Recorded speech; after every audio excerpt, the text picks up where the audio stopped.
मौवाद्यभेदी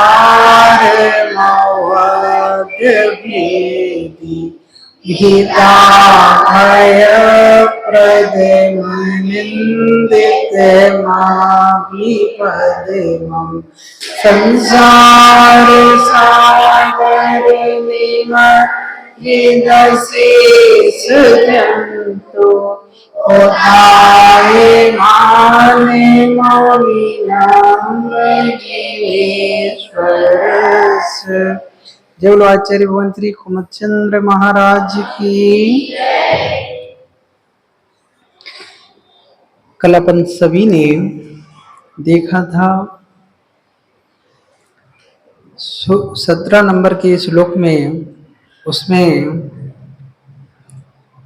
आचार्य भगवान ने कहा था,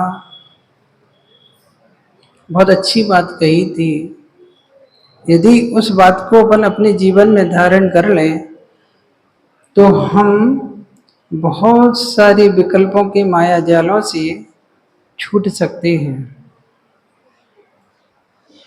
उनने तो दूसरे रूप में कहा है, लेकिन अपन को दूसरे रूप में समझना है।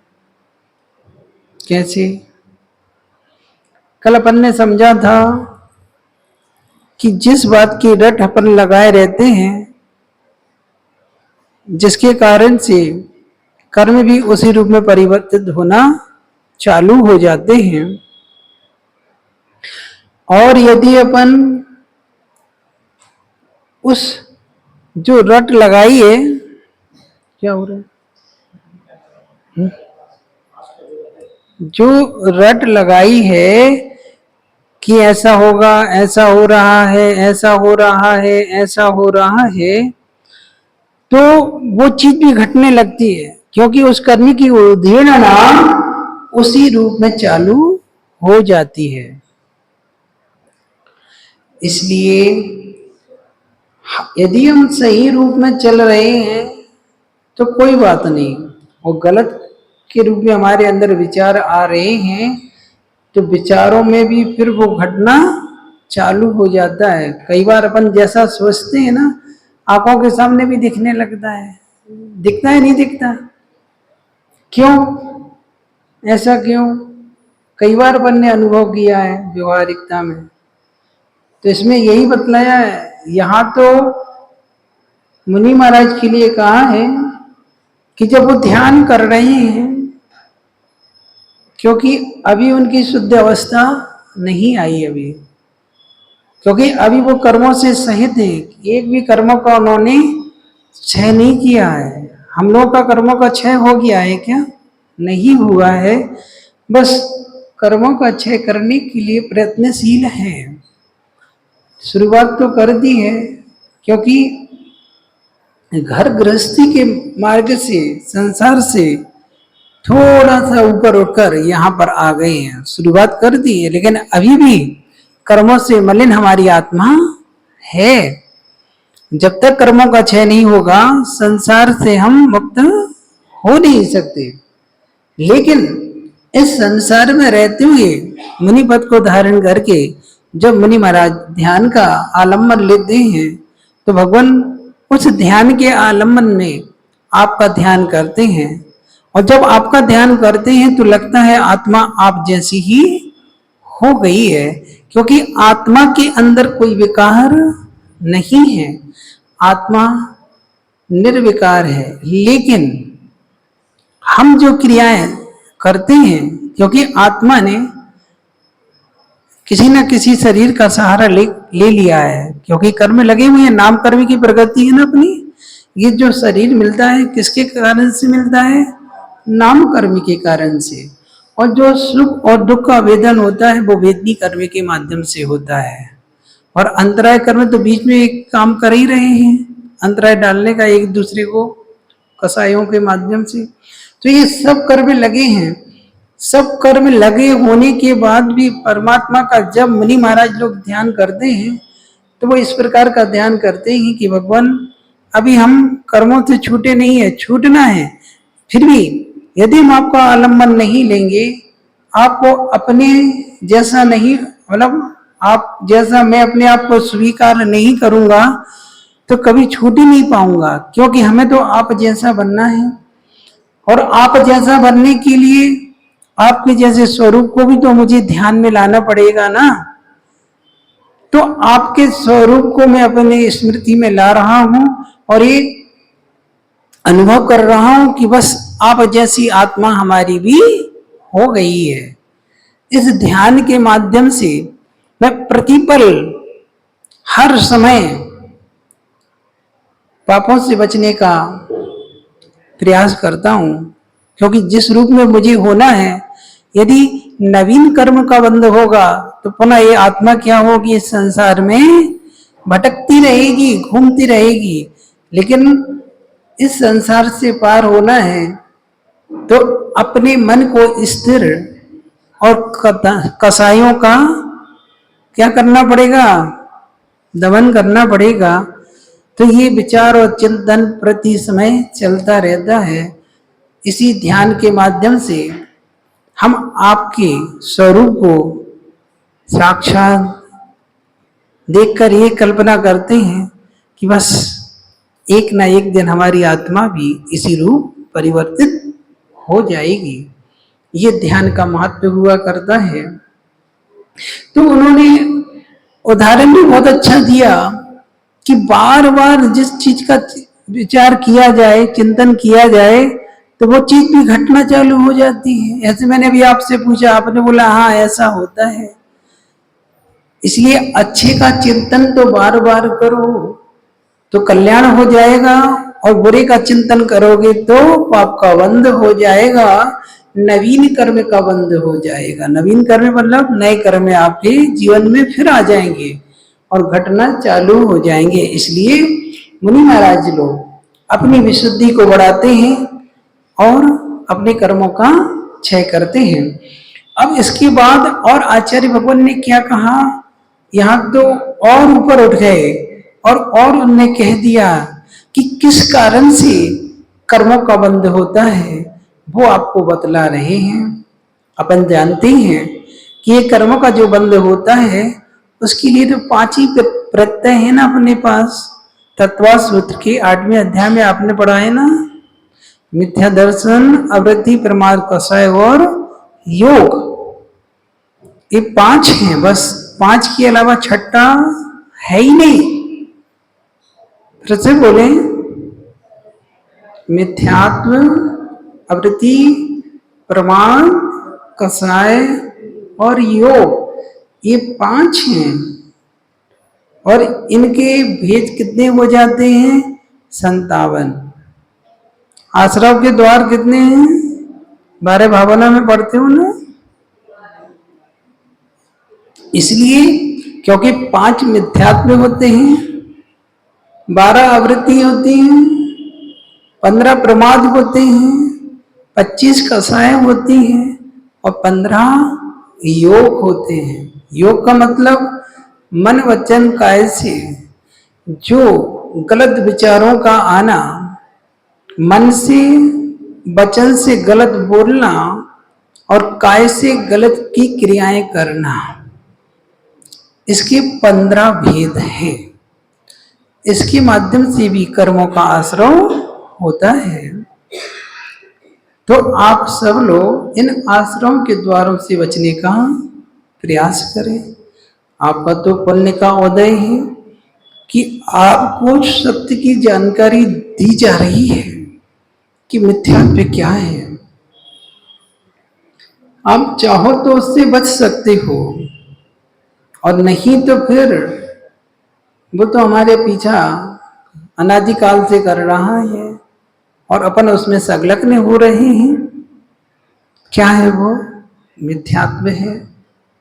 और इस मिथ्यात्व के भी 5 भेद होते हैं, वो भी आपने 6 ढाला में पढ़ा होगा।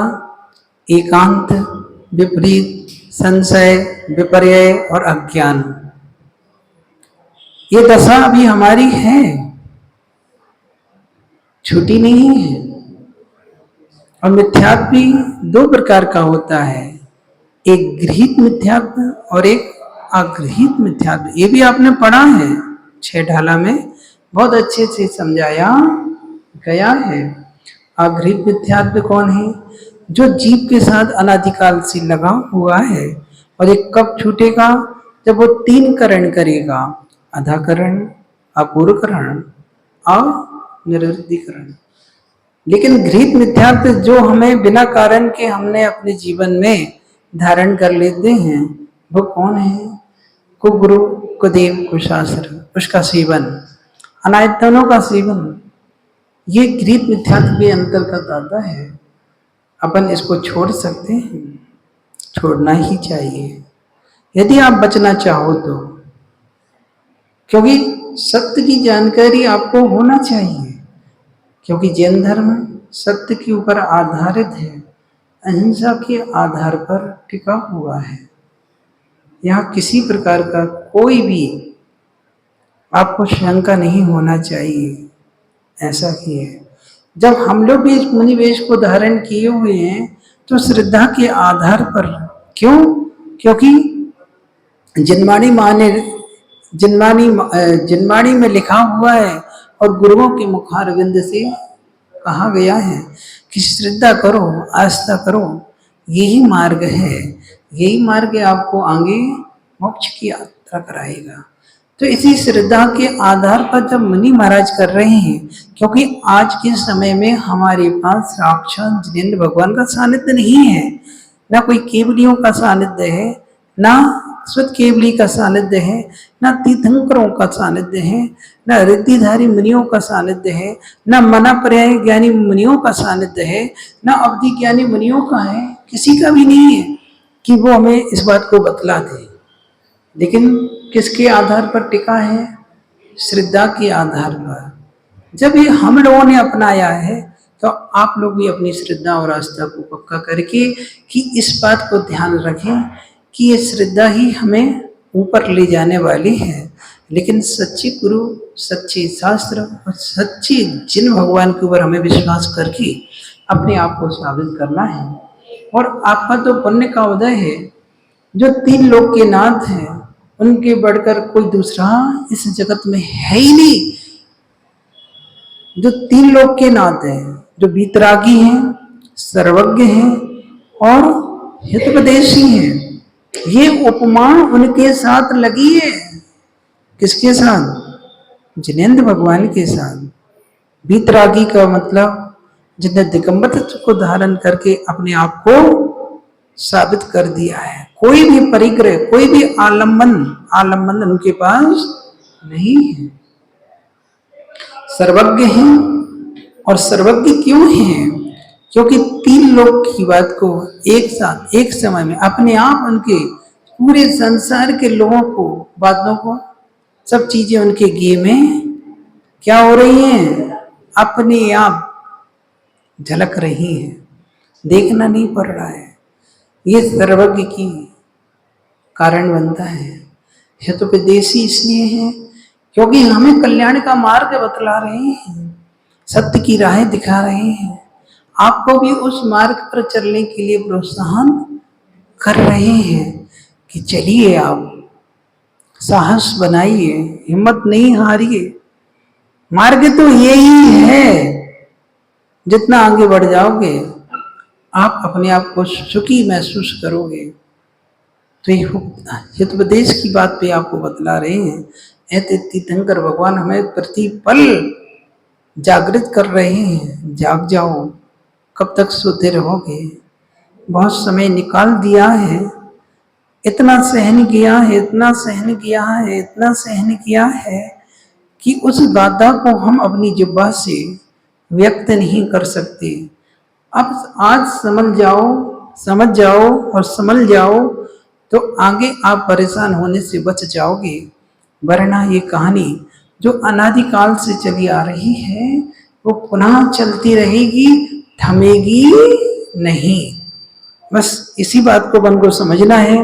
इसी प्रकार से आवृत्ति भी 12 प्रकार की होती है, आप लोगों को ज्ञात है। और प्रमाद 15 प्रकार के होते हैं, कसाय 25 प्रकार की होती है। कहने में तो आती है कि क्रोध, मान, माया, लोभ 4 कसाय होती हैं। 4 कसाय तो होती हैं, लेकिन इसको भी 4 भागों में बांटा गया है। एक अनंतानुबंधी, एक अप्रत्यक्षान, एक प्रत्यक्षान, एक संजुलन, ऐसी मिलाकर 16 कसाएं और 9 कसाएं मिलाकर 25 कसाएं हुआ करती हैं। और योग 15 मैंने आपको बतला दिए हैं। तो ये सब का पर्दा हमारे ऊपर लगा हुआ है और इनको अपन ने बहुत अच्छे से अपना कर रखा है, जिसके कारण से अपन प्रतिपल दुखी और परेशान महसूस कर रहे हैं। क्योंकि ये आश्रव के द्वार ही तो कर्म बंध का कारण बन के हमारे ऊपर धावा बोल रहे हैं और आज भी अपन सतर्क नहीं हो रहे हैं। आज अपन देखते हैं व्यवहार में कि जो एक बार मुझे धोखा देता है, हमारे साथ गलत करता है, हमारे साथ कोई भी गलत हरकतें करता है, तो हम किसी को भी नहीं छोड़ते। छोड़ते हैं क्या? छोड़ते नहीं छोड़ते, कभी नहीं छोड़ते, कहने में कभी नहीं चूकते। किसी ने गलत किया तो बार बार उसके बारे में अपन विचार करते रहते हैं। मौका मिलेगा तो छोड़ेंगे नहीं, मौके की तलाश में हमेशा रहते हैं, नहीं रहते। तो यहां आचार्य भगवान कह रही, जब व्यवहार में आप सामने वाले ने गलत किया तो आप उसको छोड़ते नहीं, तो अनादिकाल से मिथ्यात्व कसाय राग द्वेष के परिणाम, आवृत्ति के परिणाम, असंयम के परिणाम हमारे ऊपर धावा बोल रहे हैं, परेशान कर रहे हैं, फिर भी हम उनको सतर्क नहीं कर रहे हैं या उनसे सतर्क नहीं हो रहे हैं। कब हो गए? कब हो गए? जिस कार्य के लिए तो अपन यहां आए थे वो कार्य भूल गए, और जिसने एक बार गलती करी उसके ऊपर धावा बोल दिया आपने। लेकिन जो अनादिकाल से वहां पर धावा बोल रहे हैं उनके बारे में आपने कभी विचार ही नहीं किया। हिम्मत हार गए? नहीं, हिम्मत नहीं हारो।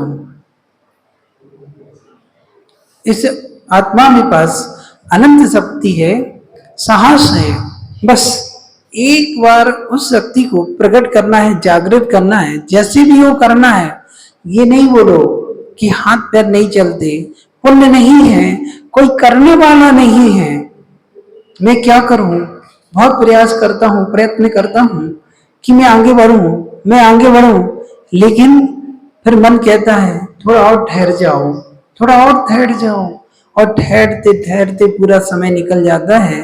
अब स्थिति ऐसी हो जाती है कि हम अपने पैर पर भी खड़े नहीं हो पाते, परतंत्र हो जाते हैं और फिर कुछ भी नहीं कर पाते। एक दिन समय आता है, आयु पूरी हो जाती है और हम यहाँ से निकल जाते हैं। क्या हुआ? जैन कुल मिला, गुरु मिले, जनवाणी मिली, उपदेश मिला, सब कुछ मिला, बुद्धि मिली, सब कुछ था मेरे पास, और मैंने इतना अच्छा मौका को गंवा दिया, नष्ट कर दिया। पछताओगे, पछताओगे। और जो अपने आप को सम्मान लेता है, साहस दिखा देता है, तो आगे बढ़कर उसको जो सुख का अनुभव होता है वो तो वहां जाकर स्वयं अनुभव करने लगता है। इसलिए यहाँ मनमानी मत करो, यहाँ आप प्रयास करो, प्रयत्न करो, सफलता तुम्हारे कदम चूमेगी। आप धैर्य रखकर आगे बढ़ने का प्रयास करो। क्या करें? गाड़ी जैसी भी मिली हो चलाना है, गाड़ी, शरीर रूपी गाड़ी जैसी भी मिली हो उसको चलाना है, चलाकर साबित करना है। कभी कोई नई गाड़ी हो और पंचर हो जाए तो गाड़ी को फेंक देते हो क्या? नहीं फेंक देना, पंचर बनवाते हो ना, बनाते हो। और पंचर बनाना भी इतना आसान नहीं है, आजकल तो स्टैंडर्ड हो गया है पंचर बनाने के लिए। पहले के समय में तो बहुत खोला खाली करके, घिस के, फिर ट्यूब लगा के, चिपका के सब कुछ करना पड़ता था। आजकल तो कुछ भी नहीं करना, सहज ही बनी बनाई आती है और काम हो जाता है। कहने का मतलब, जब नई गाड़ी पंचर हो जाती है तो बार बार अपन प्रयास करते हैं और अपना उसमें बैठकर काम करते हैं। यदि गाड़ी पुरानी भी हो जाए तो भी उसको हम यूज करते रहते हैं, नहीं करते, धक्का मार मार के, का धक्का ही ना हो। इसलिए ध्यान रखो, अपनी गाड़ी शरीर रूपी भी पंचर हो गई हो, बीमारी परेशानी विकल्पों की माया जाल से पंचर हो गई हो, हाथ पैर नहीं चल रहे हो, फिर भी साहस करना, वृत्ति बनकर जाना। बिना वृत्ति गए तो समझ लेना दुर्गति पक्की है। इस 100 वर्ष की जिंदगी में आपको अपने आप को संभालना है। अगर इस 100 वर्ष की जिंदगी में यदि आपने अपने आप को संभाल लिया, इन सब पापों से बच गए, तो समझ लेना सागरों की, पल्लों की आयु आपके लिए सुरक्षा कवच के रूप में मिलेगी। और पल्ल कम नहीं होता। पल्ल के बारे में यदि आपको बतलाया जाए तो रोंगटे खड़े हो जाएंगे। ऐसे असंख्यात, ऐसे संख्यात पंचम काल निकल जाएंगे दुख से। बार बार का जन्म मरण जो एक श्वास में 18 बार हो रहा है, 2 इंद्रिय, 3 इंद्रिय, 4 इंद्रिय, 5 इंद्रिय, संघीय असंघीय सब बन रहे हैं, बार बार मर के जन्म। कई जन्म मरण से आप बच जाओगे, स्वर्ग जाकर पल्लों की आयु यदि मिल जाएगी। यदि स्त्री पर्याय का छेदन कर लिया तो देवगति पुरुष पर्याय मिल सकती है, और यदि नहीं किया तो स्त्री पर्याय के रूप में देवी के रूप में आप पल्लों की आयु ले सकते हो। क्योंकि देवियों की आयु पल्ल में रहती है और देव की आयु सागरों में रहती है, और देवी की आयु पल्ल में रहती है। लेकिन उसके बारे में भी मध्यम, जघन्य, मध्यम और उत्कृष्ट है। ऐसे मनुष्य आयु कितनी है? 120 वर्ष की है। लेकिन सबको 120 वर्ष की मिलती है क्या? अपनी अपनी आयु के हिसाब से। लेकिन उत्कृष्ट आयु कितनी है? 120 वर्ष की। इसके ऊपर कोई व्यक्ति ऊपर नहीं जा सकता। इसी प्रकार से देवों की आयु भी सागरों की होती है, उसके अंतर्गत जितनी उसको मिली है। जगन ने 10,000 वर्ष से है, उत्कृष्ट सागर सागर की है, पल्लों की है।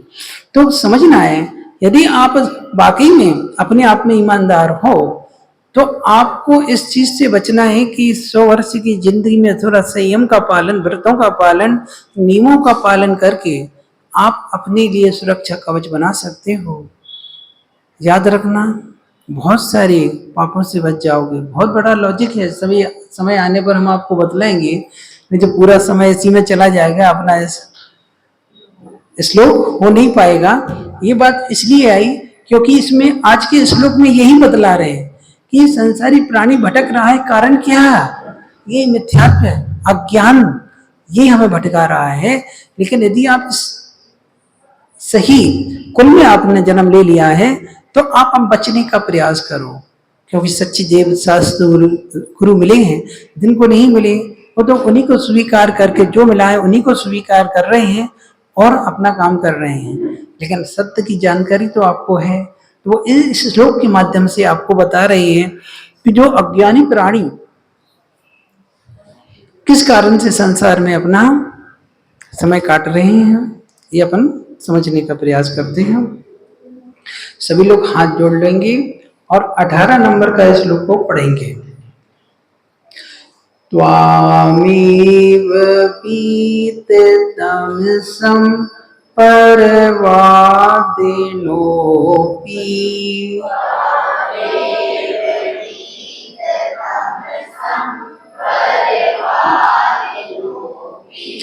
नूनं विभो हरिहरा दिदिहा प्रपन्ना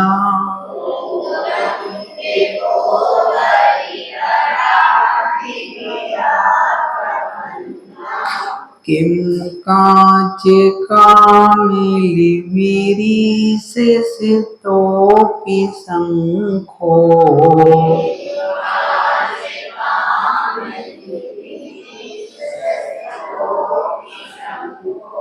नो क्रियते विविधवर्णे विपर्ययेण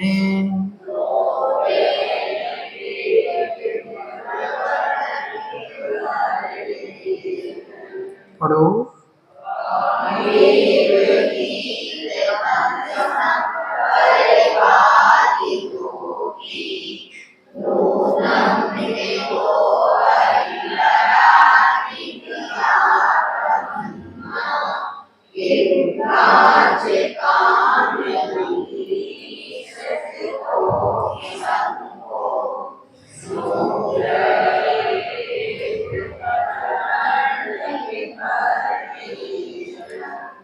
नो, आखिरी लाइन नहीं बन रही क्या?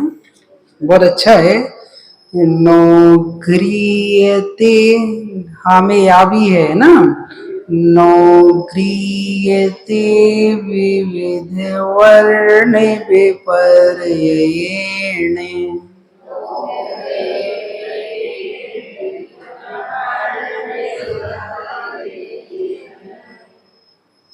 हा के साथ या का भी उच्चारण होना है। हा में या है ना।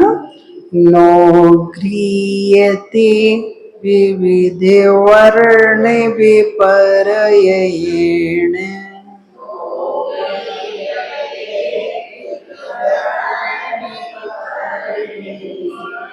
ठीक है ना, बन जाएगा। प्रयास कर लेना, जहां नहीं बने वहां पूछ लेना। कितनी अच्छी बात कहते हैं। यहाँ पर विभु लिखा है ना, विभु का मतलब है हे जिनेन्द्र भगवान, हे स्वामिन। परवादिना अपि, परवादिनो अपि लिखा है ना, तो परवादिना अपि निकलेगा। इसका मतलब होता है परवादी। परवादी मतलब जो अन्य मतावलंबी हैं, जो जैन नहीं है, जो दूसरी हैं, जैसे बौद्ध धर्म में हो गया, सांख्य धर्म में हो गया, अन्य दूसरे धर्म वाले। ठीक है ना। इसका मतलब होता है परवादिना अपि, मतलब अन्य मतावलंबी पुरुष भी या और भी तम, बीद तमसम, कहाँ लिखा? मिल गया, मिल गया ना। उसका मतलब होता है अज्ञान अंधकार से रहित। बीत तमसम, तम का मतलब अंधकार, तो अज्ञान अंधकार से रहित त्वाम एव, आपको ही। मिल गया ना। त्वाम पहला अक्षर है। त्वाम एव मतलब आपको ही। नूनम, ये नूनम शब्द पकड़ना, यहाँ बहुत मार्के का है। इस नूनम का मतलब है निश्चय से। निश्चय से समझते हो ना। निश्चय से हरि हरादि, हरि हरादि धिया, लिख मिल गया। हरि हरादि मतलब जो ब्रह्मा विष्णु महेश आदि है। हरि हरादि देवों का वन, भक्तांबर में पढ़ते हैं ना, हिंदी में पढ़ो। हरि हरादि देवों का भी मैं मानो, तमें अवलोकन। तमें नहीं आता है, आप लोग भक्तांबर नहीं पढ़ते, कोई बात नहीं, देख लेना। यहाँ पर लोग समझने का प्रयास करते हैं। हरिहरादि दिया मतलब ब्रह्मा विष्णु महेश आदि की कल्पना से। यहां पर वो कल्पना करे, कल्पना कहाँ है? हरिहरा दिया, दिया मतलब कल्पना। ब्रह्मा विष्णु महेश आदि की कल्पना से प्रपन्ना प्राप्त होते, मतलब पूजते हैं उनको। कहने का मतलब यह है कि ये जो ब्रह्मा विष्णु महेश आदि का जो नाम ले रहे हैं ना, ये किसके नाम है? सहस्रनाम आप पढ़ते हो ना, हैं? सहस्रनाम में 108 नाम, 1008 नाम भगवान के आते हैं। किसके आते हैं? जिनेन्द्र भगवान के आते हैं ना। तो उसमें उनको इस नाम से कहा गया है। तो ये सब नाम किसके हैं? जिनेन्द्र भगवान के हैं। अपन उनको जब भी ये नाम लेते हैं तो जिनेन्द्र भगवान का स्मरण अपने अंदर हो जाता है। लेकिन संसारी प्राणी, संसारी प्राणी जो अन्य मतावलंबी, जो अन्य को जैन धर्म की मतलब अन्य को मानने वाले हैं, वो अभी यहाँ जो निश्चय डाला था, मैंने आपको कहा था पकड़ना इसको, नूनम को। तो निश्चय से तो ये आपका ही नाम ले रहे हैं, क्योंकि इस नाम के बस कौन है? आप ही हैं, कोई दूसरा नहीं। लेकिन व्यवहार में जो जहां रहता है, व्यवहार में जो जहां रहता है वो उसको जिस रूप में जो बतलाया गया है उनको ही उस रूप में मानते हैं। समझ रहे ना? वो अन्य को उस रूप में मानकर उनको उस रूप में पूजना चालू कर देते हैं। किसके कारण से? अज्ञान के कारण से। क्योंकि अज्ञान के कारण से वो पर्दा उनके ऊपर पड़ा हुआ है। क्योंकि सत्य की जानकारी नहीं है कि तीन लोक के नाथ तो एक ही हैं, जगत पूज्य हैं। जो संसारी नहीं है, संसार से मुक्त हो गए हैं, सिद्धात्मा में, सिद्धालय में विराजमान सिद्ध परमेष्टि, और जिन्होंने चार घातीय कर्म को नष्ट कर दिया है वो से अरहंत परमेष्टि। अरहंत परमेष्टि संसारी है, लेकिन संसार से भी बहुत ऊपर उठ गए हैं। समझ रहे ना? ये अपन को मतलब जिन्होंने यहाँ कुल में जन्म लिया है, उनको, जिन्होंने जैन कुल में जन्म नहीं लिया तो उनको जिस रूप में जो बतलाया गया है उन्हीं को उस रूप में स्वीकार करके और अपना उनको इस पदवी को देकर काम कर रहे हैं ऐसे। क्योंकि अभी वो संसार से मुक्त नहीं हुए हैं, लेकिन महान पुरुषों की गिनती में वो आते हैं। आज नहीं तो कभी ना कभी वो संसार से मुक्त होंगे, लेकिन अभी वो मुक्त नहीं हुए हैं, वो संसारी है। लेकिन अज्ञान और मिथ्यात्व के कारण से वो उनको उस रूप में स्वीकार कर लेते हैं और उनमें उनकी कल्पना कर लेते हैं कि ये भगवान हमारे पूजनीय हैं। ठीक है ना? लेकिन ये सब महान पुरुषों में आते हैं, आज नहीं तो कल, लेकिन अभी तो वो संसारी है, संसार से मुक्त नहीं हुए हैं। और हमें भी संसार में रहना नहीं है, हमें संसार से मुक्त होना है, इसलिए उनको पकड़ना है जो संसार से मुक्त हो गए हैं। इस चीज को आप समझने का प्रयास करें। इसलिए इसमें कह दिया है कि वो निश्चय से तो आपको ही मानते हैं, लेकिन व्यवहार में उनको स्वीकार कर लिया है, क्योंकि ये जो नाम है वो आपके हैं, किसी अन्य के नहीं है। समझ रहे ना? हाँ, जैसे किसी बच्चे का नाम महावीर रखने से क्या वो महावीर हो जाएगा? क्या नहीं होगा। ये तो संज्ञा उनको दे दी है, किसी नाम से आपको पहचानने लगे इसलिए आपका नाम महावीर रख दिया, लेकिन आप वाकई में महावीर नहीं है। महावीर तो वही है जो अपने जिनेंद्र भगवान है, जिन्होंने घातीय कर्म को नष्ट करके इस पद को प्राप्त कर लिया है, वही है बस। ये तो उनका अज्ञान है जो उस रूप में मान रहे हैं। यदि सही रूप में माने तो वही आपके कर्म के क्षय का और पुण्य के अर्जन का कारण बन जाएंगे। क्या करें ऐसी कल्पना से? लेकिन यहाँ तो हरि आराधि दिया मतलब ब्रह्मा विष्णु आदि की कल्पना से प्राप्त होते हैं, मतलब उनको पूछते हैं, तो ठीक ही है। तो यहाँ 2 लाइन हो गई, अब 2 लाइन का अर्थ और समझते हैं। अब आप देखिएगा, किम ईश, किम का मतलब यहां तक ये 2 लाइन होकर उनने समझाने का प्रयास किया है। फिर लिखा है किम, किम मतलब क्या, और ईश मतलब हे प्रभु। कितनी प्यारी बात। उदाहरण के माध्यम से यदि आपको ऐसी बात सीधी समझ में नहीं आ रही है तो उदाहरण के माध्यम से समझाने का प्रयास कर रही हैं वो भगवान। मतलब कह रहे हैं आचार्य भगवान, कांच कामली भी मिल गया 3 नंबर की लाइन में। इसका मतलब होता है जिनकी आंखों पर रंगदार चश्मा है, जिनकी आंखों में रंगदार चश्मा लगा दिया है। और रंगदार चश्मा लगाने से क्या होता है? जो बस आंखों से, जो आपने देखा होगा बचपन में मेला वगैरह जाते थे बच्चे लोग, आजकल मेला होता है नहीं होता है मुझे नहीं मालूम, लेकिन 5-10 रुपए के जो चश्मा मिलते थे लाल नीले पीले, तो बच्चे लोग उनको लगाकर घूमा करते थे। अब उस लाल और नीले पीले चश्मे में जो पन्नी लगी है आंखों में लगाओगे तो वो पन्नी के माध्यम से वस्तु किस रूप में दिखेगी? जिस रूप में है या उसी रूप में, उस रूप में नहीं, जो पन्नी दिखा रही है उस रूप में आपको वस्तु प्रकट होगी। और दूसरा उदाहरण अपन और ले लेते हैं, मतलब वस्तु का सही स्वरूप हमें समझ में नहीं आ पाता।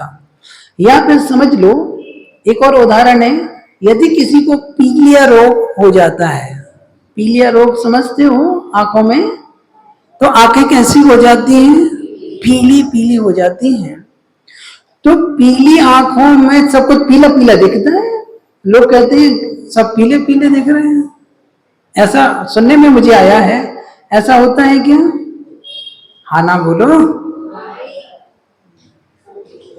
जिनको पीलिया रोग हुआ है उनसे पूछ रहे बेटा, है ना? तो पीला पीला हर वस्तु दिखती है, तो समझ लेना यही लिखा है, रोग हो गया है ऐसे पुरुषों जो द्वारा शंका सिद्ध अपी। कहाँ लिखा है? शंक लिखा है सबसे आखिरी में, शंखो लिखा है ना, तो इसमें से ओ का विसर्ग हो जाएगा, शंका सिद्धो, सिद्धो का हो जाएगा सिद्धा, और इसमें से अपी निकलेगा। तो मतलब शंख कैसा रहता है? सफेद कलर का। शंख देखा है कभी? ये ऐसे बुद्धू बन के बैठते हो कि मुंडी तक है नहीं हिलाते, थोड़ी मुंडी मुंडी हिलाते रहा करो। लगे कि भैया 15-16 चौमासा हो चुके हैं, सबकी जानकारी सबने अच्छे से पढ़ा पढ़ा के तो आप लोगों को ऐसे विद्वान बना दिए हैं। समझो, इतने हाँ हाँ का बस हाँ हाँ बोलते जाया करो। तो शंख सफेद होता है, तो शंख सफेद होने पर भी क्या होता है? विविध वर्ण विपर्यण, विपर्यण मतलब तरह तरह के विपरीत वर्णों से नो गृहीते नहीं ग्रहण किया जाता। कहने का मतलब जिसने जिस प्रकार का चश्मा पहन लिया है या जिसको पीलिया रोग हो गया है वो भी शंख को देखता है, तो शंख किस रूप में दिखता है? पीला, या जो जिस कलर का चश्मा पहने उसी कलर के रूप में। लेकिन क्या वाकई में शंख पीला है, नीला है? सफेद है, वो सफेद ही है, लेकिन वर्ण में देखने में अंतर आ रहा है। उसका कारण क्या है? हमारा उस चश्मे में, चश्मे के कारण जो आंखें पर लग गया है। तो यहां आचार्य भगवान इतना ही कहना चाहते हैं कि जो कलर में भेद आ गया है ये किस कारण से आया है? क्या उस चीज में कमी है? नहीं, चीज तो उसी रूप में है, दृष्टि में अंतर आने से। आंखों में चश्मा लग गया ना, दृष्टि में अंतर आ गया, तो जैसी दृष्टि उस रूप को दिखा रही है वो हम कर रहे हैं।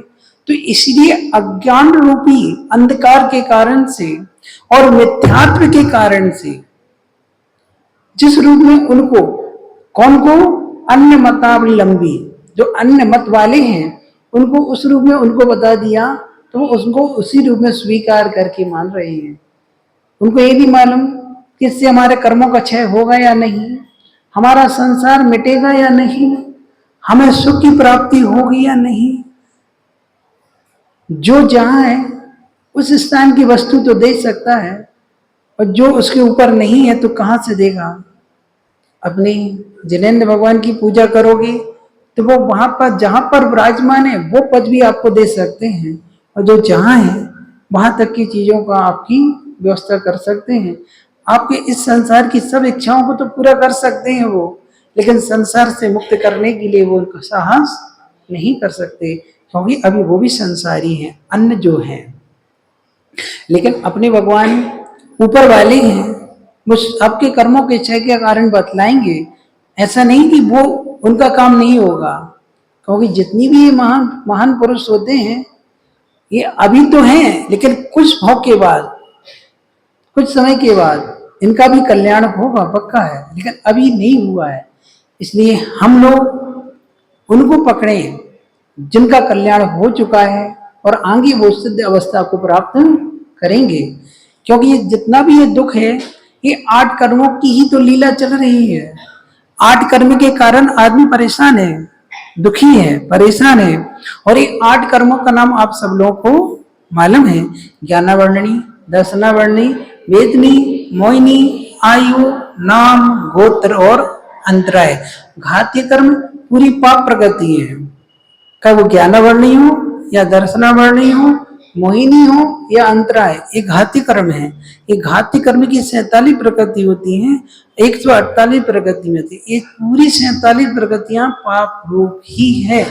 मालूम है ना, 148 में 100 पुण्य है, नहीं 100 पाप हैं और 48 पुण्य है। लेकिन वर्ण संबंधित 20 मिलाकर पाप पुण्य दोनों हो जाती है तो 68 हो जाती है। इसलिए आप समझने का प्रयास करो। आप जिस कुल में आपने जन्म लिया है वहां आपको सच्चे, अच्छे और कल्याणकारक कि आप इनको ना पकड़कर उन्हीं को पकड़ो जो आपको कुल से मिले हैं। यदि आप उनके विपरीत जाओगे तो आप भी उसका आलम्बन लेकर घृत मिथ्यात्व को धारण करके कई पर्यायों में क्या होगा, रोना पड़ेगा।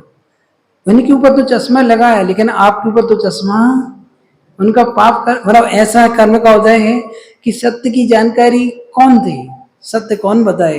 जो कुल परंपरा से मिला है उसी को स्वीकार कर रहे हैं, ठीक है, मान रहे हैं, लेकिन अपन तो अपनी कुल परंपरा के अनुसार सच्चे देव शास्त्र गुरु को पकड़कर अपना काम करें और मिथ्यात्व को छोड़ें जो अपने लिए पहले छोड़ने की योग्य है। समझ रहे हैं ना, बात समझ में आई नहीं आई? धीरे धीरे समझने का प्रयास करो, लेकिन अच्छे से समझने का प्रयास करो, क्योंकि आचार्य भगवान तो बस कह सकते हैं कि किसी भी प्रकार से अज्ञान रूपी चश्मा को, मिथ्यात्व रूपी चश्मा को, इसको उतारने का प्रयास करो जो संसार में हमें कई बार परेशान करके धोखा दे रहा है, परेशान कर रहा है। इसलिए ध्यान समझो, सबका अपना अपना भाग्य, अपना अपना पुण्य होता है। आपको सत्य के रूप में भी सत्य की जानकारी दी जा रही है। उनको जब जानकारी मिलेगी उनका भी कल्याण हो जाएगा, क्योंकि अपन तो सबका कल्याण की भावना करते हैं, किसी को बुरा बोलते नहीं है, कोई बुरा है भी नहीं है। बस अपना अपना पुण्य से सब जीव को अपने अपने हिसाब से सब चीज प्राप्त होती है। उनका भी पुण्य बढ़ेगा, उनको भी जब इसकी सही जानकारी होगी तो वो भी इस बात को मानकर स्वीकार करके अपना कल्याण करेंगे। और आज हमें सही जानकारी हो गई है तो हमें और आगे बढ़कर अपने आप को सिद्ध करना है। जय बोलो महावीर भगवान की। जा वाणी के ज्ञान से सुझे लोकालो।